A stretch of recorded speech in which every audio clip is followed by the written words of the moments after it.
नमस्कार विद्यार्थी मित्रों, कक्षा 9 विषय हिंदी, लेसन नंबर 9 निर्भय बनो। पाठ का साहित्य प्रकार है उपन्यास अंश। लेखक का नाम है फणीश्वरनाथ रेणु। मित्रों, अगले वीडियो में हम निर्भय बनो उपन्यास अंश के लेखक फणीश्वरनाथ रेणु का विस्तृत परिचय पढ़ चुके हैं, जान चुके हैं। निर्भय बनो उपन्यास अंश के बारे में भी कुछ पढ़ गए थे। इनका थोड़ा सा पुनरावर्तन हम करें और आगे बढ़ें। तो फिर से ध्यान रखिए, थोड़ा सा हम पुनरावर्तन करें। मित्रों, मैट्रिक में पढ़ने वाला प्रियोदा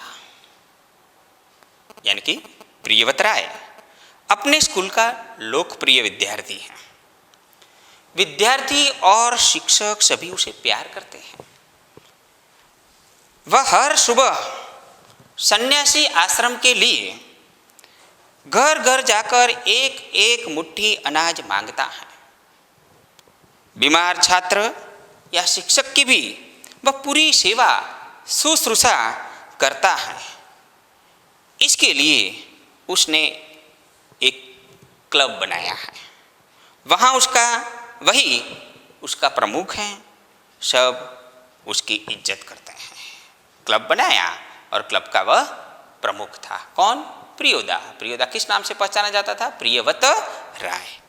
हर शनिवार को प्रियोदा के दल के सदस्य परमान नदी के उस पार बालूचर का मतलब होता है नदी का रेतीला पट, बालूचर नामक स्थान पर एकत्र होते हैं। वे खेलते कूदते और रविवार का कार्यक्रम तय करते थे। किसे कौन सा काम दिया जाएगा यह भी बताया जाता है। कालू, मोना को दूसरे मनमोहन के नाम से भी पहचाना जाता था। तो मोना नामक लड़के को क्लब का सदस्य बनाने के लिए लाता है। प्रियोदा उससे कई सवाल पूछते हैं, जैसे किस आधुनिक नेता को लोग भगवान का अवतार मानते हैं? तो उत्तर देता है गांधी जी। दूसरा प्रश्न पूछते हैं, पढ़ लिख कर तुम क्या बनोगे? तो उत्तर देता है वकील। बीमार लोगों की सेवा करना जानते हो? तो भी उत्तर देता है सीख लेंगे। यदि रोगी हैजा पीड़ित हुआ तो, हैजा यानी कि कोलेरा से पीड़ित हुआ तो? इस प्रश्न के उत्तर में मोना चुप रहा। मोना किस प्रश्न के उत्तर में चुप रहा? हैजा पीड़ित रोगियों की सेवा करने में, यानी कि वह डरता था, क्योंकि वह हैजे से डरता था। इसीलिए जब प्रियोदा प्रश्न करता है कि रोगी हैजा पीड़ित हुआ तो, इस प्रश्न के उत्तर में मोना चुप रहा, क्योंकि वह हैजे से डरता था। मोना गाना जानता था, परंतु तैरना उसे नहीं आता था। क्लब का एक सदस्य सूर्यनारायण भी है। वह पढ़ाई में कमजोर हैं, परंतु शरीर से मजबूत हैं। इसीलिए साथी उन्हें किस नाम से पहचानते थे? हम आगे पढ़ गए हैं। किस नाम से पहचानते थे? सूरज।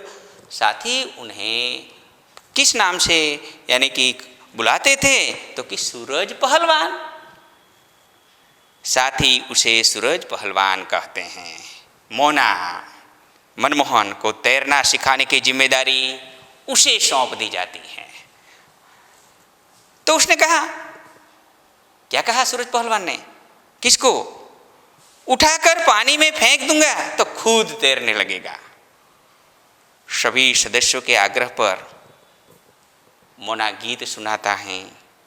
राम रहीम न जुदा करो भाई, दिल को सच्चा रखना जी। प्रियोदा मोना की तारीफ करते हैं। यहाँ तक मित्रों हम अगले वीडियो में पढ़ गए थे। अब ध्यान रखिए, अब आगे बढ़िए। आप आपकी किताबें खोलकर बैठ जाइए और अक्षरशः पाठ्यपुस्तक पर ध्यान रखिए। सूरज पश्चिम की ओर झुक गया। बालूचर पर लाली उतर आई। बालूचर नदी का रेतीला पट हम देख चुके हैं, फिर से ध्यान रखिए। बालूचर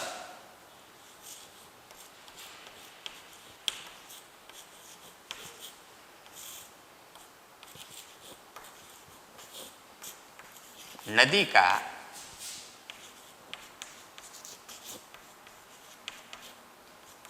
रेतीला पट, उन्हें क्या कहा जाता है? बालूचर।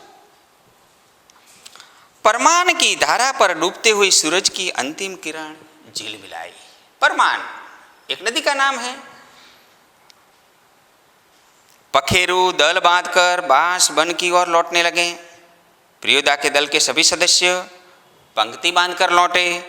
पुल के पास एक गाड़ीवान तन्मय होकर गीत गा रहा था। बोला गरीब क दिन पहिया हरब, बोला गरीब क दिन। देखो मित्रों, सूरज पश्चिम की ओर झुक गया। बालूचर पर यानी कि नदी का रेतीला पट पर लाली उतर आई। परमान यानी कि नदी की धारा पर डूबते हुए सूरज की अंतिम किरणें झिलमिला रही हैं। पखेरु भी, पखेरु यानी कि पक्षी, पखेरु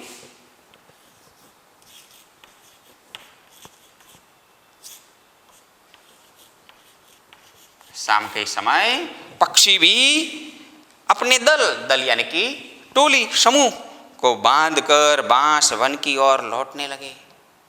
प्रियोदा के दल के सभी सदस्य पंक्ति बांधकर लौट के, पंक्ति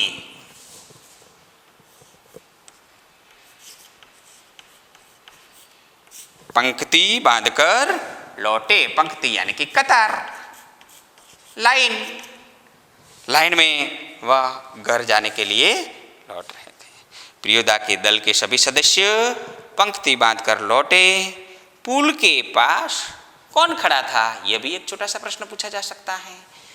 पुल के पास एक गाड़ीवान तन्मय होकर गीत गा रहा था।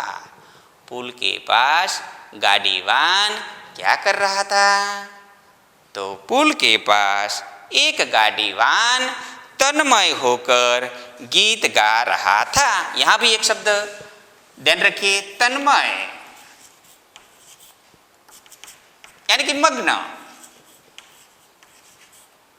दूसरा अर्थ होता है तल्लीन,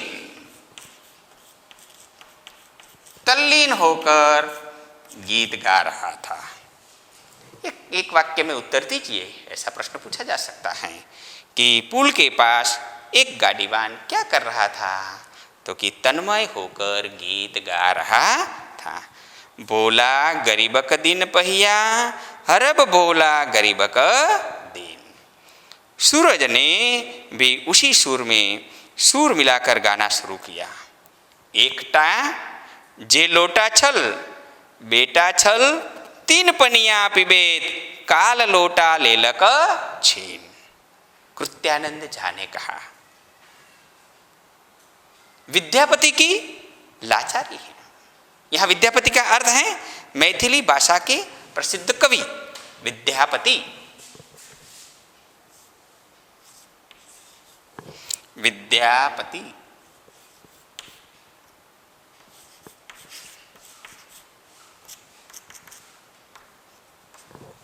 मैथिली भाषा के प्रसिद्ध कवि,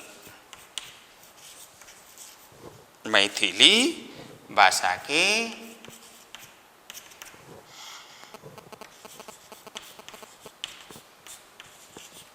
प्रसिद्ध कवि।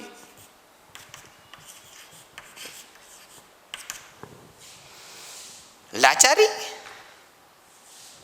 लाचारी एक लोकगीत का नाम है।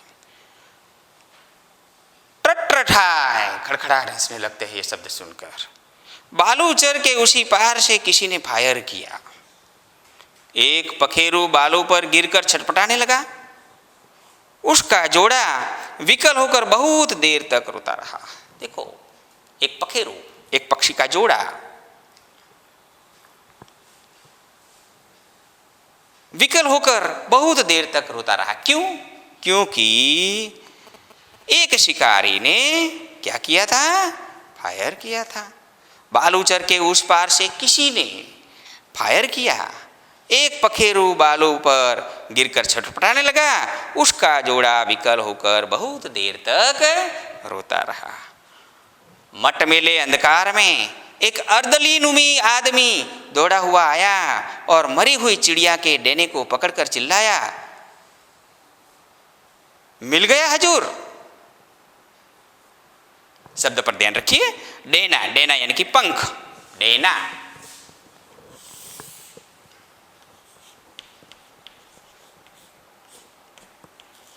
डेना यानी कि पंख। क्या कहते हैं? अर्दलीनुमी आदमी दौड़ा हुआ आया। अफसर का जो नौकर हैं और मरी हुई चिड़िया के डेने को पकड़कर चिल्लाया। क्या बोला? मिल गया हुजूर। हुजूर यानी कि मालिक, ये मिल गया। इब्राहिम बोला, सब डिप्टी साहब का अर्दली है, साला भारी खचड़ा है। सब डिप्टी साहब का अर्दली। अर्दली का मतलब अफसर का नौकर। शब्द पर ध्यान रखिए। अर्दली,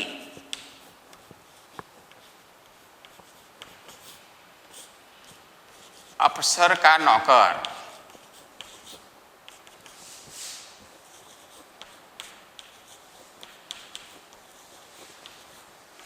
कैसा है वह? साला भारी खचड़ा है। खचड़ा यानी कि मूर्ख।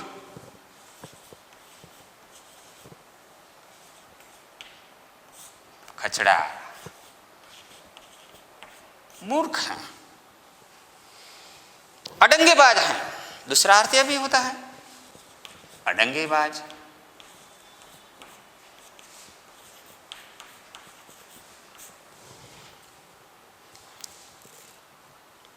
इब्राहिम बोला, क्या बोला? सब डिप्टी साहब का अर्दली हैं, साला भारी खचड़ा है। देखो, ऐसा शब्द बोलते ही प्रियोदा इब्राहिम को रोकने के लिए प्रयत्न करता है। क्यों? क्योंकि, तो आगे देखिए पता चल जाएगा। प्रियोदा के मुंह से अचानक निकला कौन सा शब्द? होल्ट। होल्ट यानी कि रुको। किसको कहते हैं? इब्राहिम को। क्यों? तब इब्राहिम को अपनी गलती का एहसास हुआ, अपनी भूल का एहसास हुआ। क्यों? क्योंकि दल का नियम है कोई सदस्य किसी किस्म का अपशब्द या गाली मुंह से नहीं निकालेगा।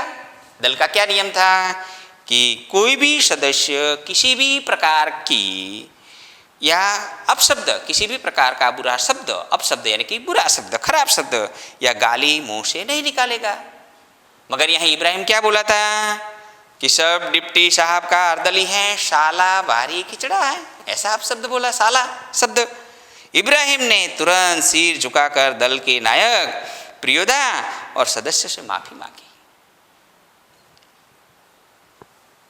बात यह है कि साले ने फिर से बोलता है। कौन? इब्राहिम। सभी हंसे। प्रियोदा ने गंभीर होकर कहा, इब्राहिम ये तुम्हारी 8वीं गलती है। चेतावनी देता है। किसको? इब्राहिम को। क्या कहता है कि इब्राहिम ये तुम्हारी 8वीं गलती है। कौन कहता है ऐसा? प्रियोदा। क्यों? क्योंकि उन्होंने अपशब्द बोला था। क्या अपशब्द बोला था? साला शब्द। 10 होते ही हम तुम्हारे साथ नहीं रहेंगे, ये 8वीं गलती है। 10 गलती होने पर हम तुम्हारे साथ नहीं रहेंगे। इब्राहिम ने पूछा, लेकिन सरकारी अफसरों को गाली देने में क्या हर्ज है? कौन कहता है ऐसा? इब्राहिम ने पूछा। क्या पूछा? लेकिन सरकारी अफसरों को गाली देने में क्या हर्ज? ध्यान रखिए शब्द पर। हर्ज यानी कि आपत्ति। दूसरा अर्थ होता है नुकसान। हर्ज का मतलब होता है आपत्ति और दूसरा अर्थ होता है नुकसान। प्रियोदा इब्राहिम से पूछता है, लेकिन सरकारी अफसरों को गाली देने में क्या हर्ज है? तुम्हारा मुंह खराब होगा। देखो, गाली नहीं बोलनी चाहिए, गाली बोलने से तुम्हारा मुंह खराब होगा, उनका कुछ भी नहीं बिगड़ेगा। मगर वे जो गाली देते हैं, वे ही क्यों, बहुत लोग गालियां बकते हैं। प्रियदा कहते हैं कि बहुत लोग गालियां बोलते हैं, केवल वे ही नहीं बोलते हैं, मगर हमें नहीं बोलना चाहिए, क्योंकि हमारे दल का ये नियम है और नियम को हमें कभी यानी कि नियम को तोड़ना नहीं चाहिए। वे ही क्यों बहुत लोग गालियां बकते हैं। नहीं प्रियदा, आप इब्राहिम को नहीं समझा सकिएगा। वह वही महीन बात देरी से बुझता है। देखो, वह यानी कि इब्राहिम महीन बात देरी से बुझता है। शब्द पर ध्यान रखिए, महीन बात मुहावरा भी है, तो महीन का अर्थ होता है सूक्ष्म, और महीन बात यानी कि सूक्ष्म बात। मुहावरा ध्यान रखिए।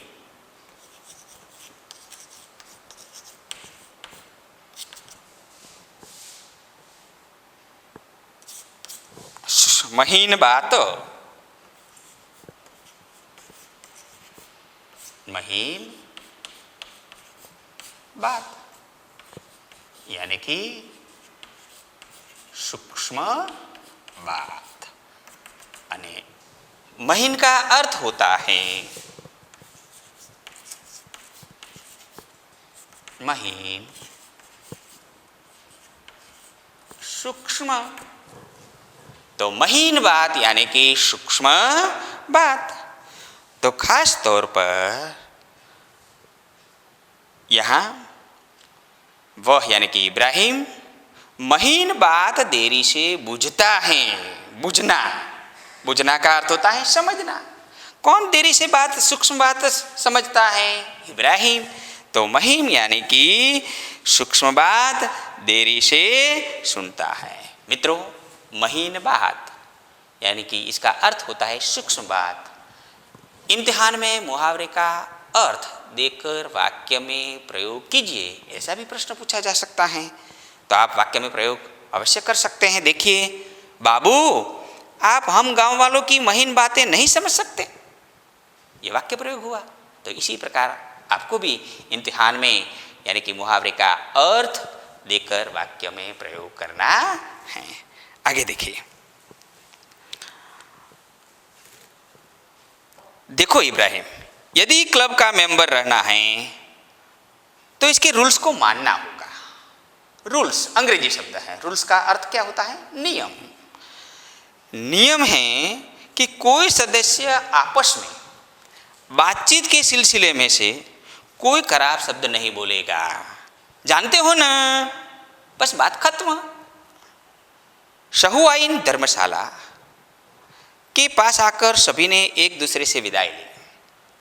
कालू ने कहा, मोना तू रास्ते में डरेगा, मैं जानता हूं, चल मैं पहुंचा दूं। प्रियोदा ने कहा, मोना डरता है, मैं उसे पहुंचा दूंगा, तू घर जा कालू। रास्ते में प्रियोदा चुप रहे, एक सुनी जगह पर आकर रुक गए। सड़क के दोनों ओर बड़े बड़े पीपल के पेड़, दोनों ओर बहुत दूर तक खंडहर और मैदान। पास के एक उजड़े हुए मकान की ओर इशारा कर प्रियोदा ने कहा, जानते हो, इस घर में कभी मुर्दों की चीरफाड़ होती थी, पोस्टमार्टम हाउस था। यहां शब्द समूह के लिए एक शब्द बनता है, मुर्दों की चीरफाड़। देखो, मुर्दों के चीरफाड़ की जगह उन्हें क्या कहा जाता है? Postmortem house. फिर से ध्यान रखिए, मुर्दों के चीरफाड़ की जगह पोस्टमार्टम हाउस। इसीलिए लोगों को डर है, क्योंकि वहाँ पोस्टमार्टम हाउस में तो क्या होता है? मुर्दों की चीरफाड़। इसीलिए लोगों को डर है। किसका डर है?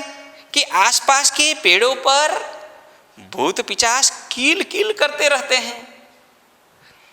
मैदान में प्रेतनियां नाचती हैं, संतालियों की तरह झुंड बांधकर कहाँ पोस्टमार्टम हाउस के आसपास के पेड़ों पर। इसीलिए लोगों को डर है कि आसपास के पेड़ों पर भूत पिचास किलकिल करते रहते हैं, मैदान में प्रेतानियां नाचती हैं संतालियों की तरह। संताल एक आदिवासी जाति, संताल संताल एक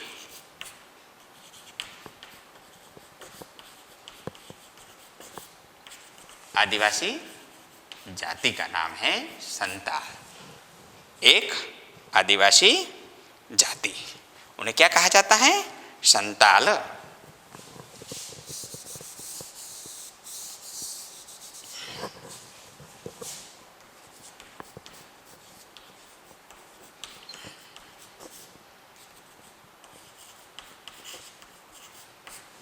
संताल जाति की तरह झुंड बांधकर क्यों डरने लगा? अकेले यहां आ सकते हो? जी नहीं। प्रियदा हंसे, बोले, देख मोना, भूत प्रेत ऐसे आदमी को कभी नहीं तंग करता। तंग करना यानी कि परेशान करना। जो 10 काम करता हो, तुम्हारी उम्र में मैं भी डरता था। मेरे गुरु महाजन ने मुझे हंसकर कहा, क्या कहा कि अंडरलाइन कीजिए, पाठ पुस्तक में अंडरलाइन कीजिए, 10 का काम करने वाला तो खुद भूत होता है। फिर से ध्यान रखिए, मेरे गुरु महाजन ने मुझसे हंसकर कहा कि 10 का काम करने वाला तो खुद भूत होता है, उसको भूत क्या कर सकता है? यह पंक्ति भी, यह वाक्य आशय स्पष्ट कीजिए, इसमें भी पूछा जा सकता है। तो आप ध्यान रखिए कि 10 का और देश का काम करने वाले को समय असमय यहाँ वहाँ जाना पड़ता है। वह न दिन देखता है न रात, जो करना है उसे करने चल पड़ता है। कहीं पर भी और किसी भी रास्ते से जाने में वह नहीं डरता। इस तरह वह खुद भी भूत बन जाता है और तुमको भी 10 और देश का काम करने के लिए इसी तरह भूत बनना है। इसलिए तुम्हें निर्भय बनना चाहिए। तो यहाँ चलो शुरू करो। तो वह गाना राम रहीम ना मनमोहन गाने लगा। राम रहीम ना जुदा करो भाई, दिल को सच्चा रखना जी। तो जुदा यानी कि अलग करो भाई, राम रहीम ना जुदा करो भाई, दिल को सच्चा रखना जी। तो मित्रों, इस इकाई में हमने देखा कि निर्भयता बहुत बड़ा गुण है। बचपन से ही इस गुण का विकास होना चाहिए। लेखक के उपन्यास कितने चौराहे से लिए गए अंश के सभी पात्र नवयुवक हैं। उनमें निर्भयता दिखाई देती है। जो डरते हैं उन्हें निडर बनाने का प्रयत्न किया जाता है। तो विद्यार्थी मित्रों, हमें भी किसी बात के लिए डरना नहीं चाहिए। यह सीख हमें इस उपन्यास अंश से मिलती है। धन्यवाद।